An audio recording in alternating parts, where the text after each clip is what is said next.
30 వసంతాలు పూర్తి చేసుకున్న ఈటీవీకి ముఖ్యమంత్రి చంద్రబాబు, మాజీ ఉపరాష్ట్రపతి వెంకయ్యనాయుడు శుభాకాంక్షలు తెలిపారు.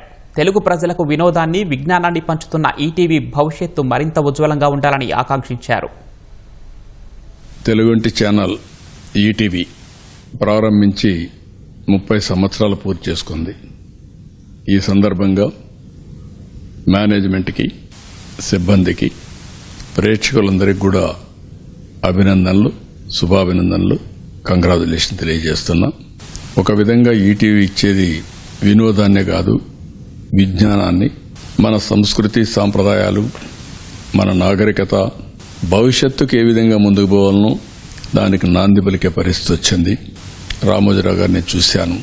ఈటీవీని తీసుకురావడం, ఒక ఛానలే కాకుండా అనేక ఛానల్స్ పెట్టడం, సుమన్ గారు కూడా దీన్ని ఎప్పటికప్పుడు నర్చర్ చేయడం, వాళ్ళు చేసినటువంటి కృషి వల్ల అంచెలంచెలుగా ఈ ఛానల్ పెరగడం.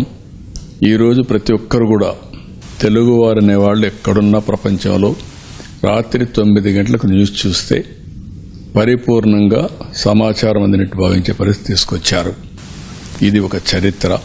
ఈటీవీని, తెలుగు జాతిని వేరు చేయలేం.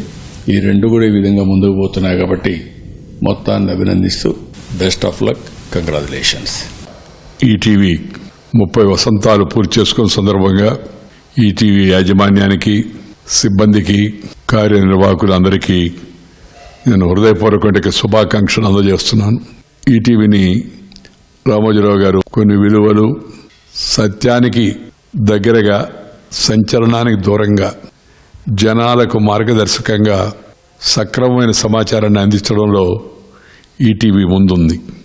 ఇవాళ మన ముందు శ్రీ రామోజీరావు గారు లేకపోయినా ఆ స్ఫూర్తితో వారి కుమారుడు శ్రీ కిరణ్ నాయకత్వాన ఈటీవీ అప్రతిహతంగా ఇదే విధంగా ముందుకు సాగారని ఆశిస్తూ శుభాకాంక్షలు తెలియజేస్తున్నాను.